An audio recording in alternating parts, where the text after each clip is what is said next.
Pak Saiful mana ya?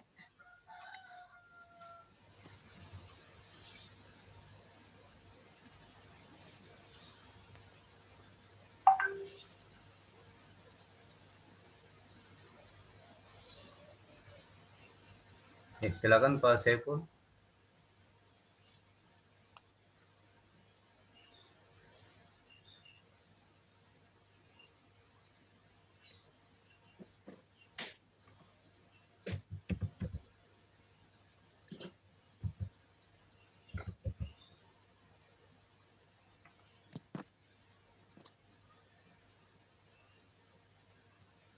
Belum ada Bu, kayaknya Pak Saiful dah. Bu Susi, baru Pak Herman ini. Oh Pak Saiful ada nih. Baik, Assalamualaikum Bapak Ibu. Waalaikumsalam warahmatullahi wabarakatuh. Waalaikumsalam warahmatullahi wabarakatuh. Suara saya udah kedengaran belum ya? Kedengaran Pak Saiful, tapi kurang gede sedikit.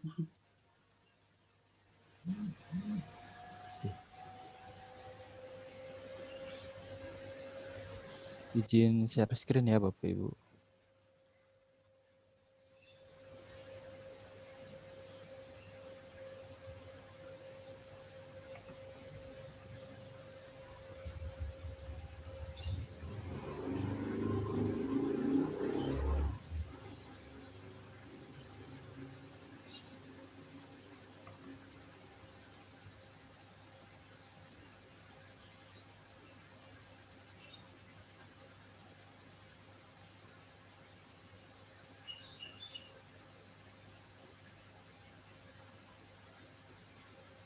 Baik, bismillahirrahmanirrahim. Assalamualaikum warahmatullahi wabarakatuh.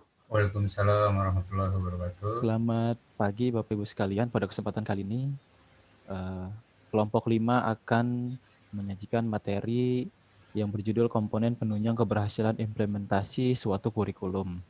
Adapun kelompok 5 terdiri dari yang pertama saya Saifullah, kemudian Ibu Hususiatul Ubudiyah, dan yang ketiga Pak Herman Wijaya. Nah, untuk materi pertama ini akan disampaikan insya Allah oleh Pak Herman. Kepada Pak Herman kami persilahkan. Ya, Assalamualaikum warahmatullahi wabarakatuh. Warahmatullahi wabarakatuh. Baiklah teman-teman, yang terhormat Bapak Leonard selaku dosen pengampu mata kuliah kurikulum MIPA dan teman-teman pasca sarjana MIPA. Perkenalkan saya akan mempresentasikan hasil dari kerja kelompok kami tentang implementasi kurikulum pendidikan.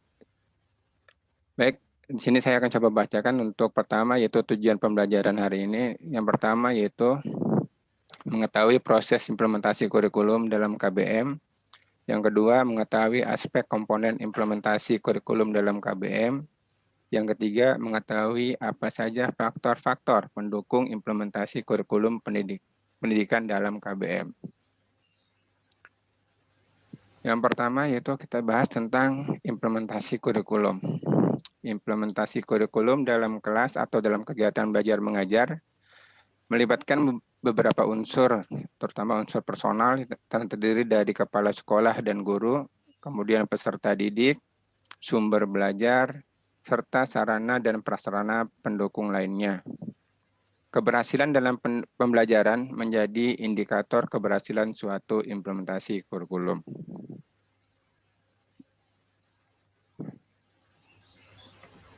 Agar implementasi kurikulum berhasil, di sini perlunya ada pembelajaran. Banyak tokoh-tokoh atau para ahli yang mendefinisikan pembelajaran. Nah, di sini kita ambil salah satunya yaitu menurut Sudijarto.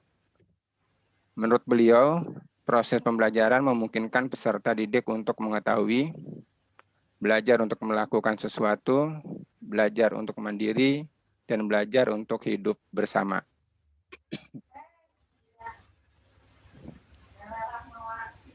Nah, di sini kita lihat aspek-aspek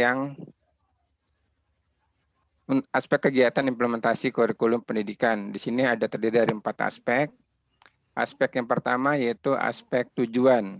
Tujuan yang ingin dicapai dalam proses belajar mengajar tidak dikemukakan sehingga guru seakan-akan berjalan tanpa arah yang benar. Sehingga pada saat kita melakukan pembelajaran, hal yang pertama yang harus kita lakukan adalah menentukan tujuan yang berorientasi kepada peserta didik. Yang kedua, yaitu aspek materi. Nah, ini aspek materi juga sebagai bahan ajar kurang mendapatkan pengembangan. Guru mengandalkan buku yang ada pada diri peserta didik, sehingga ruang lingkup pembahasannya sangat terbatas. Nah, ini biasanya kalau di sekolah saya, si siswa dibagikan dibagikan dari perpustakaan buku-buku tentang pelajaran yang dia pelajari tahun itu. Sehingga materi yang mereka dapatkan hanya materi yang ada di buku tersebut. Seharusnya bisa mereka memperoleh materi dari sumber-sumber lainnya ya, seperti dari internet atau yang lainnya. Yang ketiga,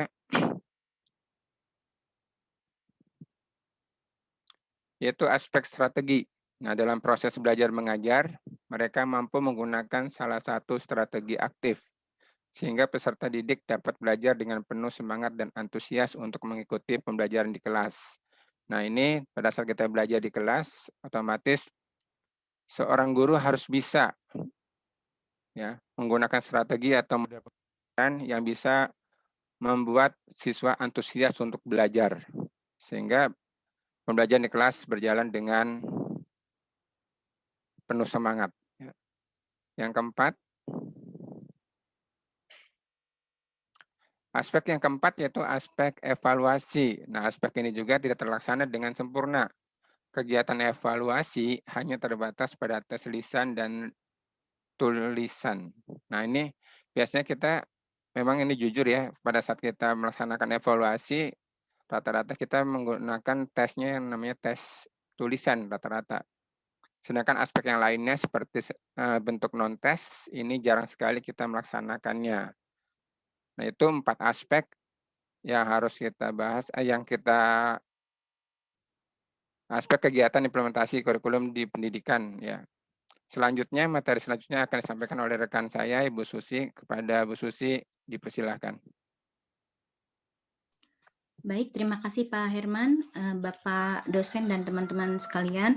Saya akan menjelaskan lebih lanjut, yaitu mengenai faktor pendukung implementasi kurikulum pendidikan dalam kegiatan belajar mengajar. Kami menemukan ada 9 faktor yang mendukung implementasi kurikulum tersebut. Adapun faktor yang pertama adalah faktor manajemen sekolah.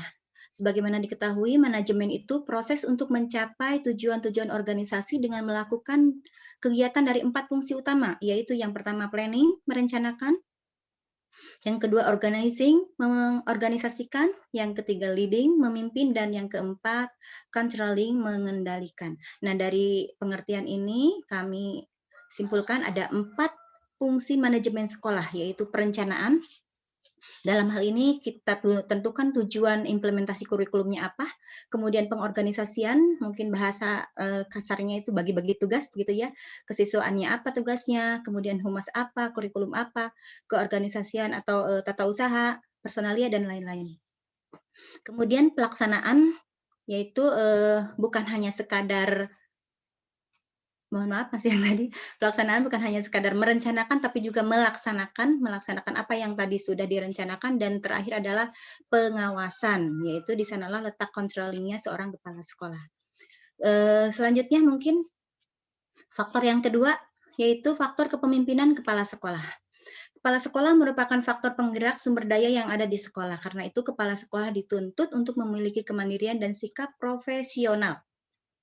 Sikap profesional seperti apa yang harus dimiliki oleh seorang kepala sekolah? Kami simpulkan ada beberapa poin gambaran ideal sosok seorang kepala sekolah, yaitu yang pertama adalah senang akan perubahan.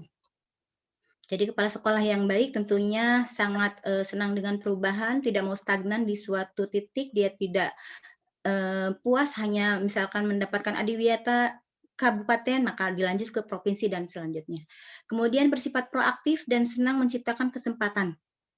Jadi membuka peluang yang tinggi bagi para guru untuk berkarya. Selanjutnya mempunyai kemampuan berkomunikasi yang baik dan berhati-hati saat mengeluarkan pernyataan. Ini juga hal yang mutlak yang harus dimiliki oleh seorang kepala sekolah.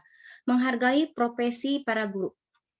Sebagaimana kita ketahui, seorang kepala sekolah adalah seorang guru yang mendapat tambahan pekerjaan yaitu sebagai kepala sekolah. Oleh karenanya, jiwanya harus jiwa guru sehingga dia bisa menghargai profesi para guru. Kemudian memprioritaskan proses pembelajaran. Dalam hal ini, kegiatan belajar mengajar di sekolah dengan segala macam tambahannya seperti ekstrakurikuler dan yang lainnya disesuaikan dengan karakteristik sekolah tersebut. Dan yang terakhir, menghargai latar belakang wali murid, yaitu keluarga-keluarga yang mempercayakan anaknya untuk bersekolah di tempat yang dia pimpin. Tentunya keluarga dengan berbagai macam latar belakang yang berbeda-beda. Oke, faktor berikutnya adalah faktor guru. Guru merupakan salah satu unsur di bidang pendidikan yang berperan aktif dan menempatkan kedudukannya sebagai tenaga profesional sesuai dengan tuntutan masyarakat yang semakin berkembang. Nah, untuk memenuhi tuntutan masyarakat tersebut, maka guru harus memiliki banyak peran. Banyak peran, bukan hanya peran mengajar, tapi ada beberapa peran. Kami menyimpulkan ada 4 peran yang harus dimiliki oleh seorang guru. Peran yang pertama yakni peran, enggak Pak Saiful? Yang pertama adalah guru sebagai pengajar, teacher as instructor. Ini sudah jelas poin utama yang harus kita miliki, namun bukan hanya mengajar, kita juga harus sebagai pembimbing, teacher as counselor. Dan selain itu, karena kita dianggap selalu paling tahu, maka kita punya peran guru sebagai ilmuwan, teacher as scientist, dan yang jelas sebagai pribadi, seorang guru adalah teacher as person. Tentunya guru harus memiliki kepribadian yang baik, seperti sopan, santun, disiplin, jujur, akhlaknya mulia, empati, ikhlas, rendah hati, berwibawa. Ya. Demikian untuk faktor yang ketiga. Berikutnya adalah faktor yang keempat adalah faktor peserta didik. Peserta didik merupakan raw input yang menunjukkan pada faktor-faktor yang terdapat dalam individu serta memungkinkan seseorang dapat belajar. Dalam hal ini, individu tersebut memiliki latar belakang yang berbeda mungkin dari segi bakat, pengetahuannya, sikap, usia, jenis kelamin, sosial ekonomi, dan yang lainnya. Nah, untuk input itu sendiri, kalau untuk SMP berarti inputnya adalah lulusan SD, kalau untuk SMA berarti inputnya lulusan SMP. Kalau input untuk kelas 8 berarti siswa yang naik dari kelas 7. Demikian untuk 4 faktor yang saya kemukakan. Selanjutnya mangga Pak Saiful. Untuk faktor yang kelima adalah faktor sarana dan prasarana. Sebagaimana penting sarana dan prasarana ini menunjang implementasi kurikulum, karena jika sarana prasarana ini tidak ada, maka proses pembelajaran akan terganggu. Contohnya bisa praktik komputer, jika tidak ada komputer maka proses pembelajaran akan terganggu, seperti itu. Kemudian faktor yang keenam, faktor komite sekolah. Komite sekolah yang beranggotakan oleh wali murid ini akan memberikan gambaran bagaimana hasil tujuan yang layak, tujuan pembelajaran yang ingin dicapai oleh wali murid atau peserta didik, sehingga komite ini menjadi masukan dan menjadi pedoman bagi sekolah untuk menghasilkan suatu studi yang layak yang bisa diimplementasikan terhadap siswa. Kemudian faktor yang ketujuh, penggunaan strategi dan model pembelajaran. Ini berkaitan dengan guru itu sendiri. Jika apa model pembelajaran, strateginya bagaimana, pendekatannya bagaimana terhadap suatu proses pembelajaran yang ada di kelas, itu sangat penting. Ketika implementasinya, jika memang ini sesuai dengan strategi guru, kalau misalkan dalam mencapai hasil belajar yang maksimal dan dengan metode apa, strategi bagaimana, itu yang harus disiapkan supaya siswa ini bisa langsung mendapatkan hasil belajar yang baik, seperti itu. Kemudian yang ke-8, faktor monitoring atau controlling ini juga menjadi sangat penting dalam pelaksanaan kurikulum. Kegiatan memantau pelaksanaan pembelajaran dilakukan agar pembelajaran yang dilakukan guru berjalan secara efektif dan efisien. Kegiatan ini dipantau atau dimonitor oleh kepala sekolah atau pengawas satuan pendidikan. Jadi selain tadi ada yang ada yang faktor dari proses dari sekolah dan dari guru serta strategi pembelajaran dan inputan dari siswa, juga perlu adanya controlling dari sekolah atau satuan pendidikan. Kemudian faktor yang terakhir adalah faktor lingkungan. Lingkungan yang dimaksud adalah lingkungan sekolah, lingkungan keluarga, orang tua, dan lingkungan sosialnya di masyarakat. Lingkungan sekolah yang melibatkan hubungan sosial dan sekolah, yaitu hubungan kepala sekolah dengan guru, guru dengan guru, kemudian guru dengan peserta didik, dan peserta didik itu sendiri dengan peserta didik. Juga termasuk hubungan sekolah dengan masyarakat, dalam hal ini adalah orang tua peserta didik. Itu faktor dan aspek untuk implementasi penunjang dari suatu kurikulum yang dapat kami simpulkan. Jadi tadi ada 4 aspek ya. Yang pertama aspek tujuan, aspek materi, aspek strategi, dan aspek evaluasi. Kemudian untuk faktor-faktornya itu sendiri yang mendukung implementasi suatu kurikulum itu ada 9. Yang pertama faktor manajemen sekolah, faktor kepemimpinan kepala sekolah, faktor guru, faktor peserta didik, faktor sarana dan prasarana, faktor komite sekolah, faktor penggunaan strategi dan model pembelajaran, faktor monitoring atau controlling, pelaksanaan kurikulum pembelajaran, dan faktor lingkungan. Sekian yang kami dapat sampaikan dari kelompok 5. Semoga ada manfaatnya, dan apabila ada kekurangan mohon dimaafkan. Terima kasih. Terima kasih Ibu Susi dan Pak Herman. Terima kasih teman-teman Bapak Ibu sekalian. Wabillahi taufiq wal hidayah. Wassalamualaikum warahmatullahi wabarakatuh. Waalaikumsalam warahmatullahi wabarakatuh. Ya, silakan selanjutnya yang ingin bertanya. 2 orang, boleh.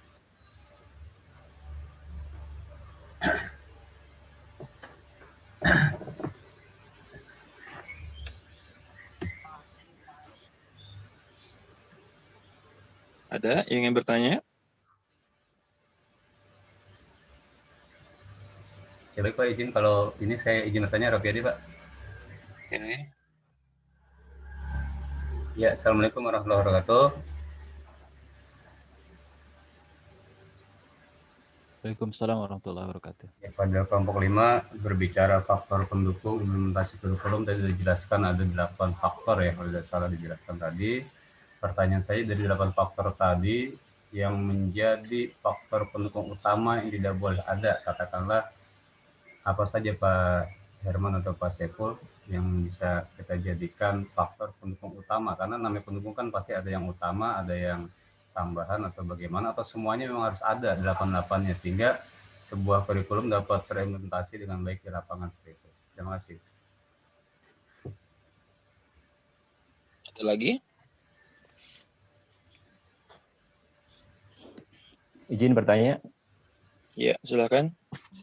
Ya, tadi di salah satu penjelasan disebutkan bahwa kepala sekolah kan mempunyai peran yang harus memiliki peran proaktif gitu ya, peran proaktif dan senang menciptakan kesempatan. Nah, mungkin tolong jelaskan lebih lanjut dong, seperti apa sih peran ini yang dimaksud peran proaktif dan senang menciptakan kesempatan itu yang seperti apa? Terima kasih banyak. Oke, silakan dijawab. Pak Herman atau Bu Susi, mangga ada yang mau jawab? Mungkin saya bisa jawab yang pertanyaan dari Pak Heru ya. Kalau yang kepala sekolah harus bersifat proaktif.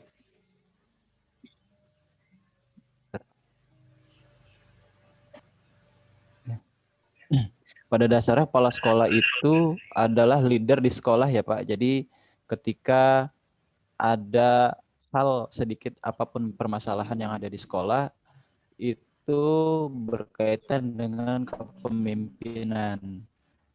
Kemudian seorang leader itu harus menjadi seseorang yang tahu yang permasalahan tentang guru itu sendiri, sehingga nantinya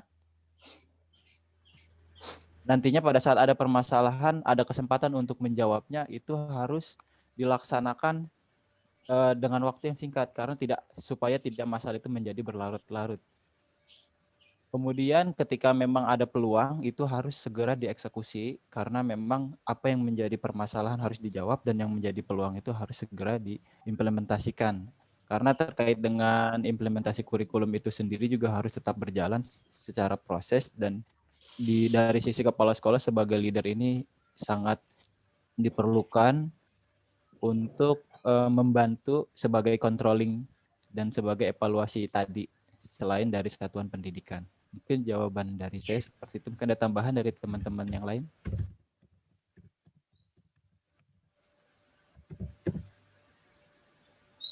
Pak Herman dan Bu Susi. Ya, silakan Pak. Jawaban Pak Epul tadi masalah yang kepala sekolah yang proaktif ya.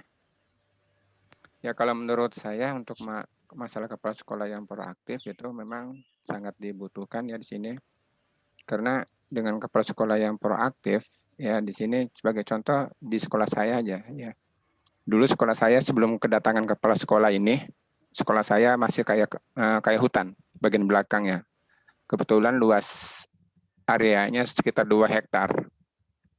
Jadi masih banyak lahan yang tidak terurusin.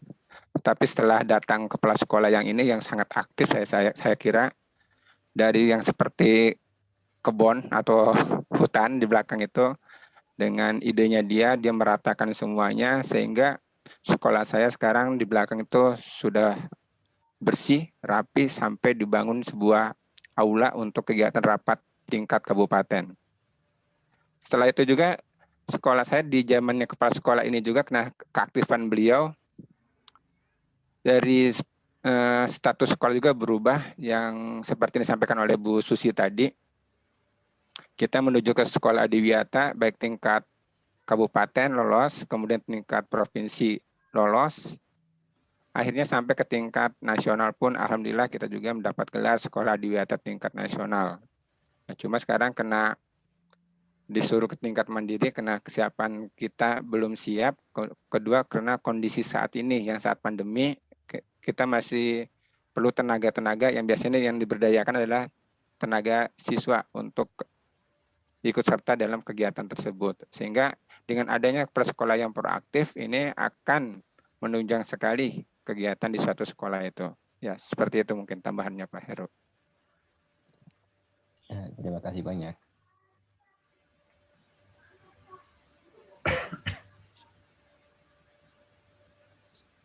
Selanjutnya pertanyaan yang kedua. Ada yang mau jawab atau Bu Susi atau Pak Herman? Saya coba menanggapi untuk dari Pak Ropiadi ya kalau tidak salah tadi. Ya, untuk faktor yang paling utama mungkin ya yang paling dominan bisa dikatakan guru ya. Guru itu karena guru itu adalah ujung tombak pendidikan di lapangan. Seorang guru pendidikan rasanya masih bisa berjalan ketika MBS-nya misalkan kurang begitu berjalan karena dia mempunyai sifat kepemimpinan ya, atau kepala sekolahnya mungkin lagi dia masih bisa berjalan proses kegiatan belajar mengajar karena seorang guru memiliki sifat tadi kepemimpinan. Kemudian sarana prasarana yang ketika tidak ada maka guru itu berpikir cerdas penggantinya. Ketika ini tidak ada maka kita cari solusi yang lain. Demikian juga ketika tidak ada controlling, seorang guru bukan hanya menyiapkan KBM yang sempurna ketika ada ketika ada monitoring ke kelas, supervisi, tapi tanpa supervisi pun seorang guru akan tetap melaksanakan kegiatan belajar mengajarnya dengan baik. Demikian pula dengan strategi model pembelajaran, guru yang baik tentu bisa menentukan mana yang lebih tepat untuk siswanya saat itu. Itu mungkin jadi yang kalau menurut saya yang paling ujung tombak adalah faktor guru. Iya, terima kasih Bu Susi. Jadi guru ya sebagai ujung tombak daripada implementasi kurikulum tersebut. Ya, terima kasih. Oke, saya pikir cukup ya untuk kelompok 5 ya. Ini kelompok 5 ya. Kelompok 5 Pak. Kelompok 5 ya. Ya, menanggapi sedikit, saya setuju. Tadi pertanyaan Pak Ropiadi bagus. Intinya memang semua faktor pendukung ya perlu ditanya yang paling besar gitu pengaruhnya yang mana gitu ya. Jawabannya Bu Susi bagus juga, saya setuju juga. dari semua hal, ya faktor gurunya yang paling dominan, paling besar gitu. Karena bisa dibilang sekolah kalau nggak ada guru, ya mau ngapain lagi gitu ya. Kalau nggak ada murid bisa ditambah, siapa kayak suruh jadi murid gitu kan ya. Nggak ada OB, ya gurunya juga bisa jadi OB. Nggak ada kepala sekolah, ya guru bisa jadi kepala sekolah juga. Nggak ada sarana prasarana, ya guru bisa berinovasi untuk menggunakan sumber daya yang ada gitu. Nah, ini saya pernah dapat dari profesor saya di UNJ, dia pernah tanya, apa media pembelajaran terbaik? Wah, semua orang jawabnya media pembelajaran yang begini, Prof, begini. Ternyata jawabannya sederhana, media pembelajaran yang ada. Artinya, guru dituntut untuk kreatif, yang ada di sekolah itu apa, itu yang dipakai. Kalau nggak ada, ya ciptakan sendiri, kembangkan sendiri. Jadi memang guru itu bisa dibilang penentu keberhasilan kurikulum kita. Makanya kenapa Finlandia berhasil? Ya karena yang dikembangkan gurunya. Gitu. Yang dikembangkan tuh gurunya. Mereka kejar dengan kompetensinya, mereka kejar dengan kuliah lebih lanjut. Sementara di kita kan ya belum sampai sana ya. Orientasinya masih belum sampai guru yang benar-benar di-push luar biasa. Lalu tadi pertanyaan mengenai kepala sekolah. Saya pikir nggak cuma kepala sekolah yang harus proaktif. Ya semua unsur di dalamnya, terutama kepala sekolah sama guru ya harus proaktif. Karena gini, kepala sekolah proaktif tapi tidak didukung oleh guru-guru yang juga punya visi dan misi yang sama, punya kompetensi yang cukup, ya agak susah juga gitu. Tadi kasus Pak Herman seperti itu, ya saya pikir nggak cuma kepala sekolahnya gitu, guru-guru dalamnya juga bisa support apa yang dikembangkan kepala sekolahnya, atau mungkin kalau yayasan juga support, atau kalau pengawasnya juga mendukung gitu. Artinya semua komponen dalamnya bisa kerjasama, bisa aktif, ya lebih cepat tercapai tujuannya. Memang pemimpin itu bisa dibilang urgent lah untuk punya sikap aktif, kreatif, terbuka atas perubahan, nah gitu. Karena kalau nggak begitu ya udah, kita kayak katak dalam tempurung yang ngerasa baik-baik aja padahal situasi di dunia ini udah berubah. Kayak gitu ya. Jadi saya menanggapi untuk kelompok 5 materinya bagus. Silakan lanjutkan untuk kelompok berikutnya. Siapa kelompok berikutnya? Saya Pak, kelompok 6 dengan Bu Melinda dan Bu Lilis. Oke. Silakan, sama waktunya 15 menit ya untuk presentasi, lalu dilanjutkan dengan tanya jawab. Silakan.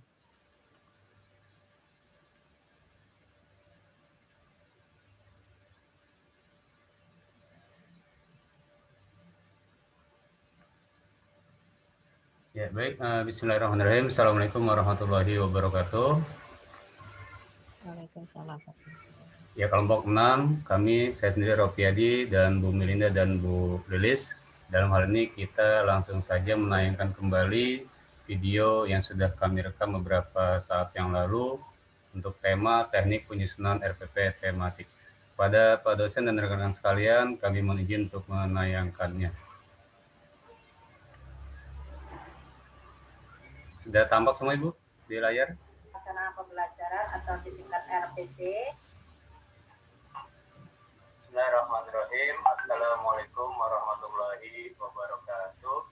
Selamat pagi dan selamat sejahtera buat kita semuanya. Yang kami hormati Bapak Dr.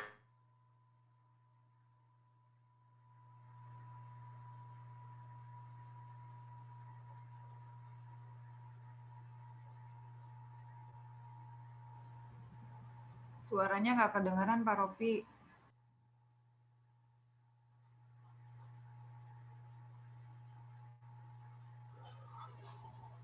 Unmute aja Pak Ropinya. Suara videonya Pak Ropi hilang nih. Mungkin karena di unmute ya. Unmute aja. Pak Ropi. Unmute.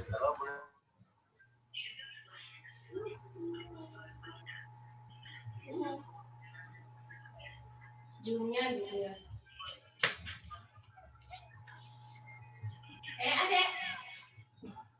Barangkali belum di-share sound kali Pak Ropi.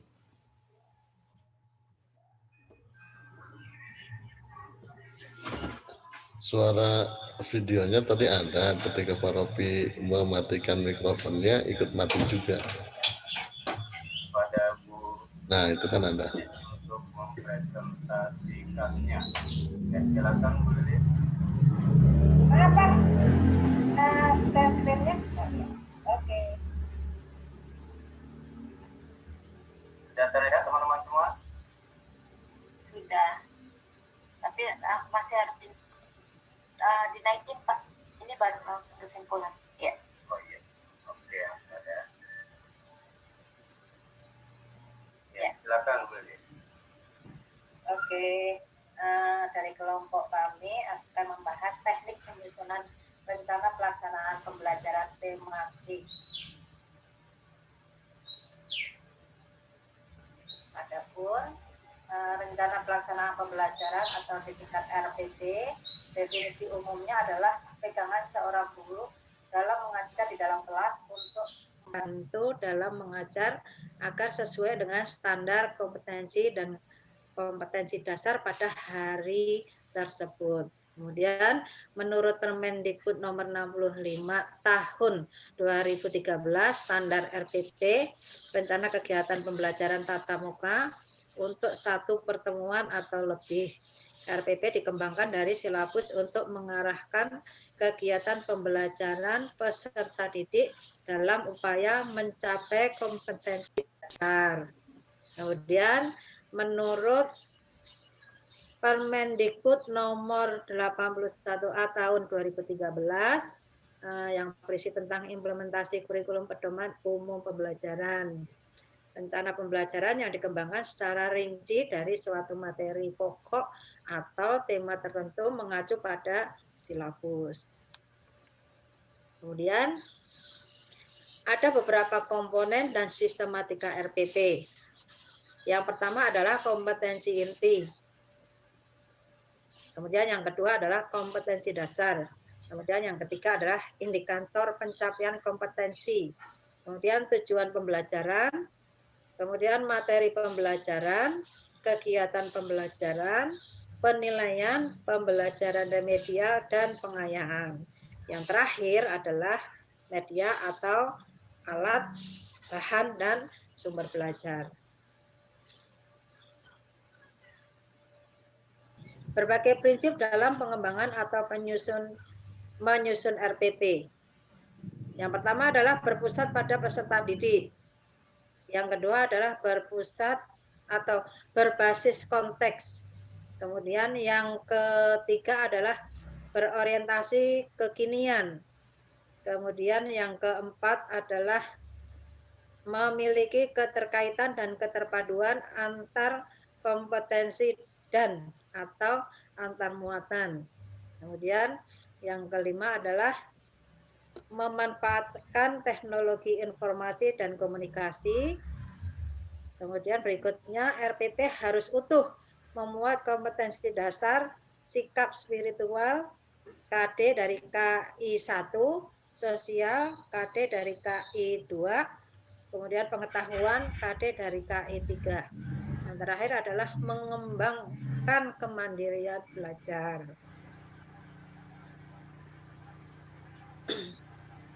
Next, Pak. Iya, berikutnya Bu, lanjut. Kemudian langkah-langkah penyusunan RPP tematik akan disampaikan oleh Ibu Melinda. Silakan Bu Melinda. Ya, silakan Bu Melinda dilanjutkan.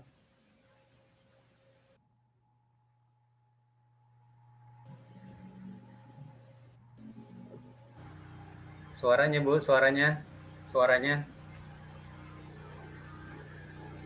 Oke, langkah-langkah menyusun RPP tematik Penyusunan RPP dapat dilakukan pada setiap awal semester atau awal tahun pelajaran dengan maksud agar RPP telah tersedia terlebih dahulu pada setiap awal pelaksanaan pembelajaran.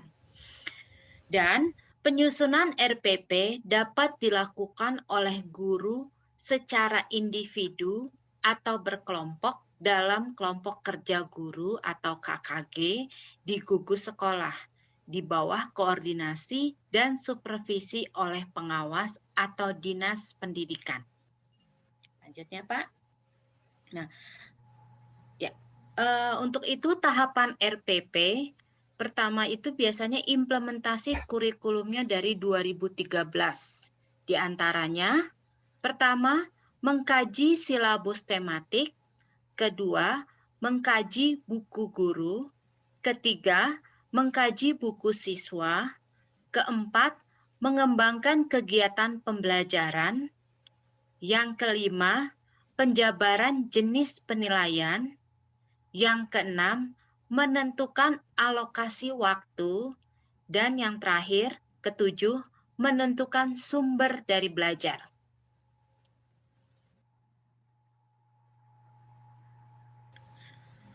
Untuk itu ada beberapa hal-hal yang diperhatikan dalam mengembangkan kegiatan pembelajaran. Di sini ada 3, yaitu kegiatan pembelajaran disusun untuk memberikan bantuan kepada para pendidik, khususnya guru, agar dapat melaksanakan proses pembelajaran secara profesional. Yang kedua, kegiatan pembelajaran memuat rangkaian kegiatan manajerial yang dilakukan guru agar peserta didik dapat melakukan kegiatan seperti pada silabus. Dan yang ketiga, kegiatan pembelajaran untuk setiap pertemuan merupakan skenario langkah-langkah guru dalam membuat peserta didik aktif dalam belajar. Selanjutnya, Pak. Iya, sudah. Nah, kegiatan ini diorganisasikan menjadi beberapa kegiatan. Kita bagi menjadi 3, yaitu kegiatan pendahuluan, kegiatan inti, dan kegiatan penutup. Kami akan jabarkan kegiatan pendahuluan. Kegiatan pendahuluan meliputi menyiapkan peserta didik secara psikis dan fisik, memberikan motivasi belajar peserta didik secara kontekstual, mengajukan pertanyaan-pertanyaan, mengantarkan peserta didik kepada suatu permasalahan, menyampaikan garis besar cakupan materi, dan yang terakhir, menyampaikan aspek yang akan dinilai selama proses pembelajaran. Untuk kegiatan inti itu sendiri terdiri dari mengamati, menanya, mengumpulkan informasi atau eksperimen atau mencoba, mengolah informasi atau mengasosiasi atau menalar, dan yang terakhir pada kegiatan inti yaitu mengkomunikasikannya. Sedangkan kegiatan penutup diantaranya dilakukan membuat rangkuman atau simpulan hasil kegiatan, melakukan penilaian dan atau refleksi terhadap kegiatan yang sudah dilaksanakan. Selanjutnya, memberikan umpan balik terhadap proses dan hasil pembelajaran, merencanakan kegiatan tindak lanjut dalam bentuk pembelajaran remedi, program pengayaan, dan layanan konseling. Selanjutnya, memberikan tugas baik secara individual maupun kelompok. Dan yang terakhir pada kegiatan penutup, yaitu menyampaikan rencana pembelajaran pada pertemuan berikutnya. Untuk itu penjabaran jenis penilaian, kita lihat di sini kegiatannya untuk memperoleh, menganalisis, dan menafsirkan data tentang proses dan hasil belajar peserta didik. Di antaranya dilakukan berbagai hal, yaitu mengetahui tingkat penguasaan kompetensi dalam sikap, pengetahuan, dan keterampilan. Penilaian sikap yang dilakukan harian adalah catatan hasil dari pengamatan, biasanya observasi dan jurnal. Terus mengadakan penilaian menggunakan acuan kriteria penilaian kemajuan peserta didik dibandingkan dengan kriteria capaian kompetensi yang ditetapkan. Terus bagi yang belum berhasil mencapai kriteria, diberi kesempatan mengikuti pembelajaran remedial setelah suatu kegiatan penilaian. Dan selanjutnya, acuan kriteria menggunakan modus untuk sikap, rata untuk pengetahuan, dan capaian optimum untuk keterampilan. Untuk slide selanjutnya akan disampaikan oleh Pak Ropiadi.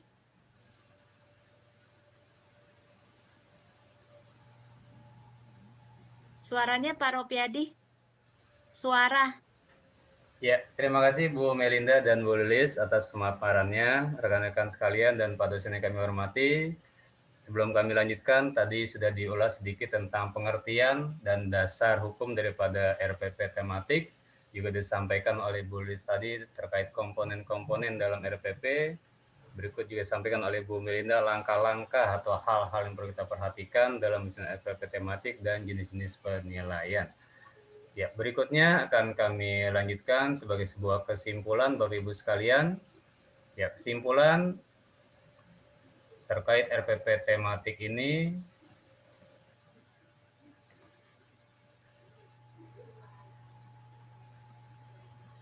ya, bahwa RPP tematik adalah dalam implementasi kurikulum 2013 merupakan rencana pembelajaran tematik terpadu yang dikembangkan secara rinci dari suatu tema dengan tahapan sebagai berikut, yaitu mengkaji silabus tematik, mengkaji buku guru, mengkaji buku siswa, mengembangkan kegiatan pembelajaran, penjabaran jenis penilaian, menentukan alokasi waktu, dan menentukan sumber belajar.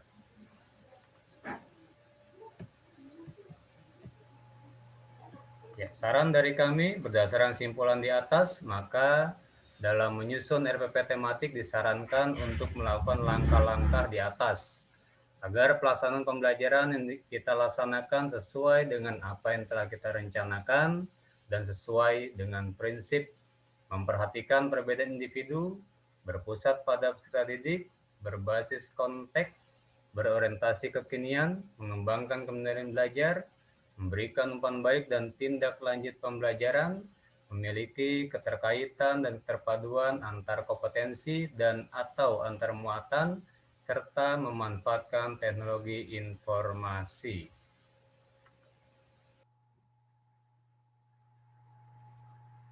Ya, baik, itu saja rekan-rekan sekalian yang bisa kami sampaikan. Mudah-mudahan materi singkat yang bisa kami sampaikan hari ini terkait teknik penyusunan RPP tematik dapat dipahami, dan jika ada barangkali dari rekan-rekan sekalian yang perlu didiskusikan, kami persilakan untuk menanggapinya, atau mungkin juga barangkali ada suatu hal yang perlu dipertanyakan, kami mohon izin kepada Pak dosen barangkali untuk memberikan waktu 1 atau 2 penanya dari teman-teman sekalian. Itu saja sebagai awalan, kami tutup sementara. Terima kasih. Assalamualaikum warahmatullahi wabarakatuh. Waalaikumsalam warahmatullahi wabarakatuh. Oke, silakan 2 penanya juga ya.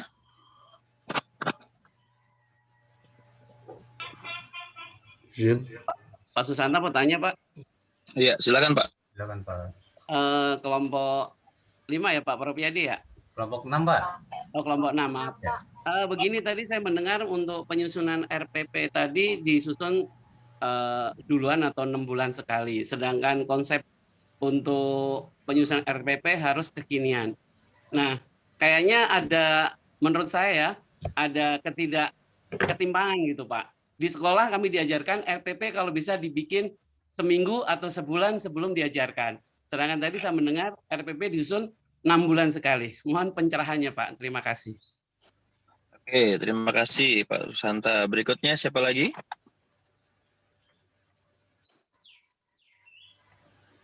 Baik, izin. Silakan. Ya, setelah RPP disusun, itu diimplementasikan dalam pembelajaran. Langkah-langkah untuk memonitoring keberhasilan RPP itu seperti apa ya? Ya, mengingat yang kita rencanakan biasanya di dalam kelas atau dalam ruangan itu ya bergantung kondisi di ruangannya. Ya, apalagi tadi kalau dikaitkan dengan pertanyaan Pak Susanta, ketika RPP dibuat di awal tahun pelajaran atau di awal semester dan misalkan di berakhir ya di implementasi di pertemuan-pertemuan terakhir biasanya kondisi siswanya sudah berbeda. Tadi memonitoring keberhasilan dari RPP tematik itu seperti apa? Mungkin seperti itu untuk Bapak 6. Terima kasih.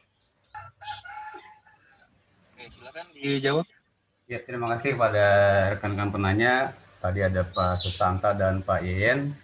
Ya, barangkali dari rekan saya yang lain, dari Bu Lilis atau Bu Melinda mau menanggapi dulu dari dua penanya nanti. Ya, dua penanya tadi, Pak Yeyen atau Pak Susanta. Bu Melinda atau Bu Lilis, silakan didahului. Mungkin dengan Pak Yeyen yang mengenai monitoring ya Pak ya. Ya, betul. Jadi kegiatan monitoring dan evaluasi itu dilakukan dengan langkah-langkah sebagai berikut Pak. Biasanya ada pengawasan bersama kepala sekolah dalam menyusun jadwal pelaksanaan monitoring itu sendiri.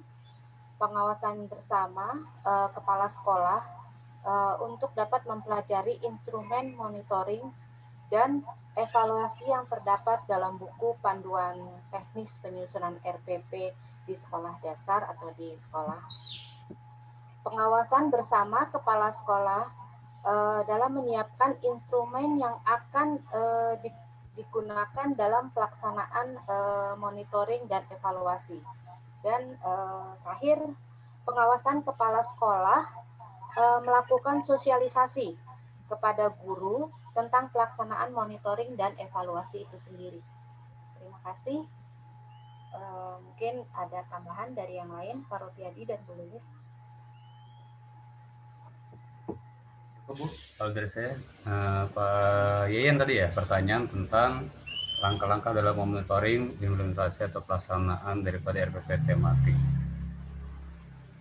Saya coba menanggapi pertanyaan dari Pak Susanta ya, Pak Susanta tadi ya, Bu Lilis nanti bisa menambahkannya atau Bu Melinda terkait dengan apa yang kita presentasikan tadi, bahwa RPP tematik dan RPP secara umum sesungguhnya memang layaknya kita susun minimal 6 bulan sekali. Bahkan kalau perlu satu tahun atau 2 semester. Namun pelaksanaannya begini Pak Susanta, yang pernah kami alami, RPP ini adalah pedoman seorang guru untuk mengajar di kelas yang dia sudah susun katakanlah 1 semester sebelumnya atau 6 bulan sebelumnya. Namun ketika sudah jadi, di lapangan dia menemukan katakanlah kendala-kendala di luar rencana, maka dia bisa ubah kondisi terkini tadi, dicatat katakanlah di pensil ya, di RPP yang sudah dia print out tadi, temuan-temuan, sehingga katakanlah dia pakai model pembelajaran misalnya apa gitu ya, ternyata dalam di lapangan siswa belum siap dan sebagainya, maka diubah model dan sebagainya. Atau dalam hal media alat dan sebagainya, ternyata dalam karena kondisi, ternyata media tersebut tidak bisa digunakan karena kondisi yang memang di luar dugaan, dan seterusnya. Kadang-kadang perencanaan itu sangat penting, walaupun di lapangan itu memang kadang-kadang apa yang terencanakan tidak selamanya berjalan dengan lancar. Tetap Pak, kami kelompok 6 berpendapat sesuai dengan yang kami pernah alami dan juga kami ikut pelatihan juga, bahwa biasanya guru itu sudah nyusun RPP di semester ganjil, katakanlah di bulan Juli sampai Desember itu, sejak bulan Juni kita sudah nyusun RPP di workshop atau IHT, tapi RPP tadi bukan setelah jadi disimpan oleh guru, tapi harus setiap hari dibawa ketika masuk kelas. Dia lihat tujuan pembelajarannya, IPK-nya, pencapaian kompetensinya, dia lihat mungkin langkah-langkah pembelajaran yang 3 tadi ya, pendahuluan, kemudian inti dan penutupnya tadi, apakah sesuai dengan perencanaan? Jika tidak, maka menjadi catatan, sehingga nanti di semester tahun yang akan datang, maka ini menjadi sebuah perubahan-perubahan menuju RPP sifatnya up to date, sesuai dengan perkembangan dan juga dapat dilaksanakan untuk pembelajaran di kelas. Mungkin itu dari saya, Pak Santa. Barangkali ada tambahan dari Bu Melinda atau Bu Lilis. Saya menambahkan sedikit, Pak Ropiadi, Ya, Bu, ya. untuk yang Pak Susanta tadi. Betul kata Bapak Ropiadi, hanya menambahkan sedikit, mungkin dalam pelaksanaannya harian, itu yang dimaksud dengan kekinian adalah contoh-contoh, misalnya contoh-contoh soalnya, karena ini kan RPP-nya RPP tematik. Jadi kalau bisa diusahakan sebaiknya sesuai dengan keadaan terkini. Misalnya contohnya karena pelaksanaannya setelah RPP tersebut setelah libur Lebaran. Nah, mungkin contoh-contoh soal yang diambil adalah arus mudik atau mungkin sesuai lah dengan keadaan yang terkini. Itu sedikit tambahan dari saya, Pak Ropiadi. Terima kasih. Ya, terima kasih Bu Lilis. Ya, bagaimana Pak Santa dan sebelumnya Pak Ian? Mudah-mudahan jawaban kami mungkin nggak puas ya, nanti saya tanya Pak dosen langsung.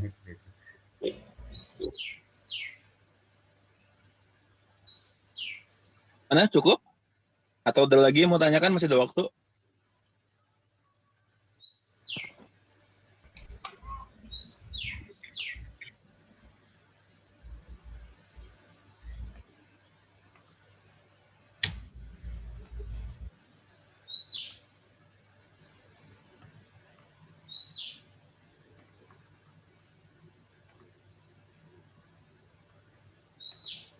Gimana? Cukup udah? Pak Susanta udah oke? Jawabannya begitu? Sudah Pak, sudah Pak. Oke. Ya, gini. Saya itu tergolong orang yang apa ya? Ya, makanya saya bilang guru-guru kita tuh hebat gitu ya.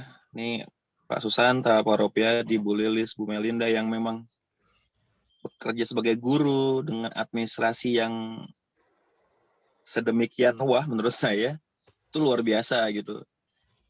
Saya pernah ada di posisi sebagai guru di sekolah, ngajar SMP, ngajar SMA.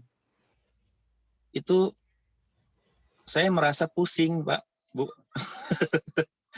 Pusing. Mau ngajar aja ribet banget ya persiapannya gitu misalnya. Sementara di kampus, ya sekarang udah mulai repot, Pak. Udah mulai ribet memang. Dulu-dulu di kampus itu kita ngajar yang ngajar aja. Administrasinya nggak terlalu dipentingkan gitu. Lalu nyusun soal ya kita sendiri, kita susun sendiri, kita periksa sendiri segala macam gitu. Memang kalau bicara ideal itu makanya harusnya beban kerja guru itu nggak bisa terlalu banyak ya, karena administrasinya juga sudah luar biasa gitu kan ya. Nyusun RPP seperti ini menurut saya tuh butuh effort yang besar gitu, butuh pemikiran yang luar biasa. Saya merespon yang tadi Pak Susanta sampaikan. Jadi menyusun RPP 1 minggu atau 1 bulan. Sebetulnya bagus kalau waktu gurunya panjang, banyak gitu, tidak ada pekerjaan-pekerjaan yang lain. Nah, masalahnya memang bisa nggak ya dalam waktu yang singkat tersebut bisa menyusun RPP yang ya kategorinya wah gitu ya. Atau jangan-jangan nanti malah copy paste dari yang sudah ada dan akhirnya cenderung apa ya malah mengulang-mengulang gitu. Saya malah sebenarnya setuju kalau RPP itu disiapkan dari awal semester.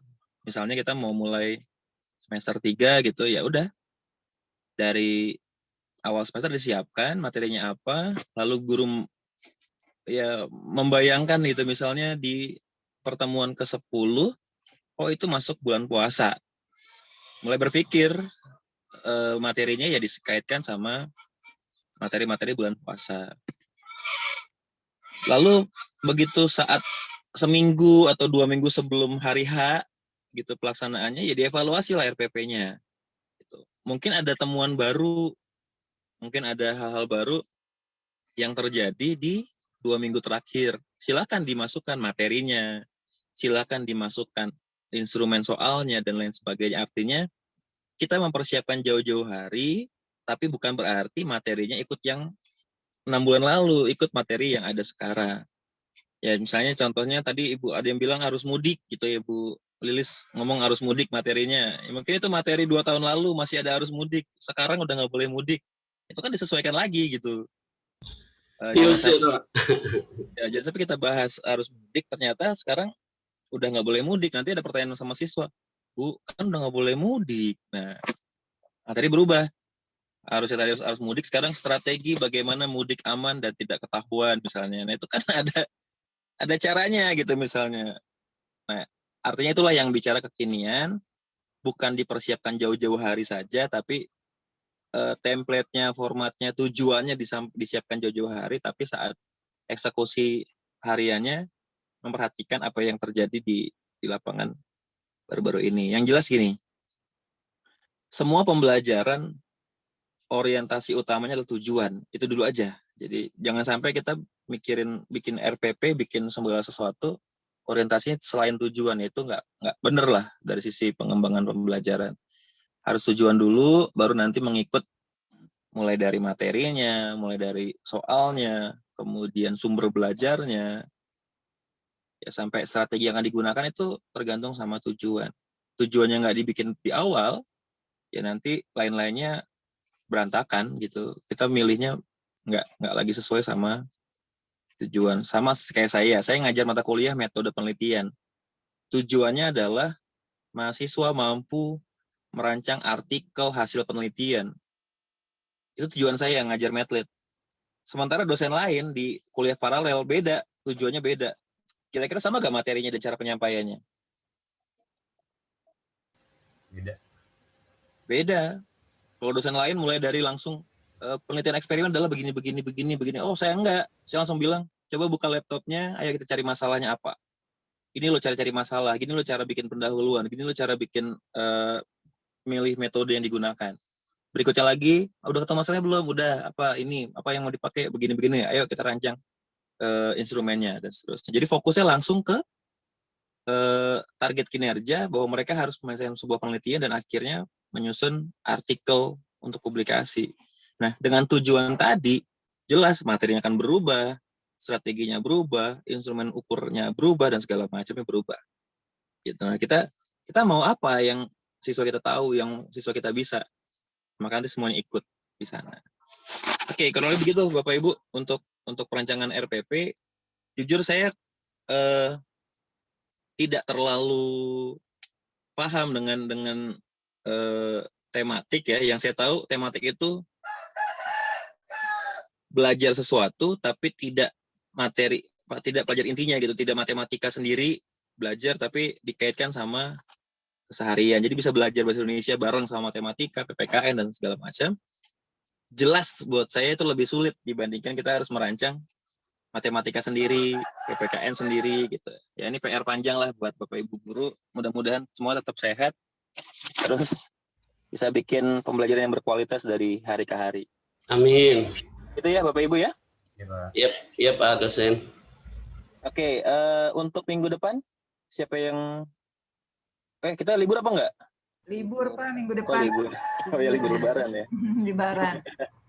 Oke, saya pikir itu karena minggu depan libur, ya saya sampaikan selamat lanjutan puasa yang masih puasa, lalu selamat Idul Fitri buat mahasiswa yang merayakan.